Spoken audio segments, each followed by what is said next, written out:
Praise Lord. സെക്കറിയാവ് 4:7. സെരുബാബേലിന്റെ മുമ്പിൽ നിൽക്കുന്ന മഹാപർവ്വതമേ, നീ ആർ? നീ സമഭൂമിയായിത്തീരും. ബാബിലോൻ പ്രവാസത്തിൽ നിന്ന് മടങ്ങിയെത്തിയ യഹൂദന്മാരുടെ ഒരു നേതാവായിരുന്നു സെരുബാബേൽ.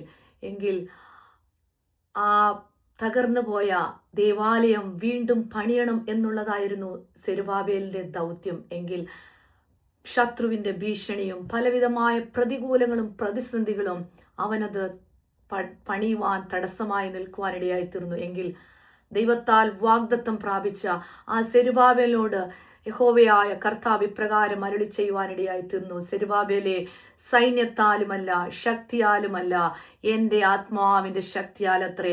ദൈവത്തിൻ്റെ അഭിഷേകത്താൽ ഒരു മാനുഷ്യമായ കരങ്ങൾക്കും സെരുബാബേലിൻ്റെ ഓടുള്ള ആ വാഗ്ദത്തത്തെ തകർത്ത് കളയുവാൻ കഴിയുകയില്ലെന്നുള്ളതാണ്. സൈന്യത്താലുമല്ല ശക്തിയാലുമല്ല, എൻ്റെ ആത്മാവിനാൽ അത്രേ എന്ന് പറയുവാനിടയായി തീർന്നേ.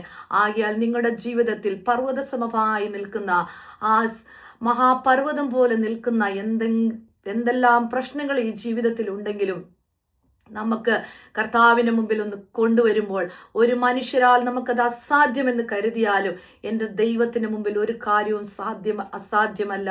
ദൈവത്താൽ സകലതും സാധ്യമായി തീരുമെന്നുള്ളതാണ് ഈ വചനത്തിൽ കൂടെ നമ്മളെ പഠിപ്പിക്കുവാനിടയായിത്തീരുന്നത്.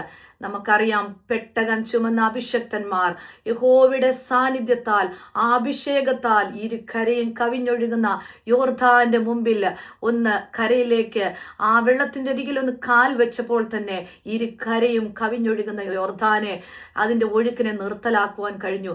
നമ്മുടെ യഹോവ ജയത്തിൻ്റെ കൊടിയാണ്, യഹോവ നിസിയാണ്. എന്നും യഹോവയുടെ കൃപ, ദൈവത്തിൻ്റെ സാന്നിധ്യം നമ്മോടുകൂടെ. എത്ര പേർക്കൊന്ന് വിശ്വസിക്കുവാൻ കഴിയും? ദൈവത്താൽ അസാധ്യമായതൊന്നുമില്ല. ആമേൻ.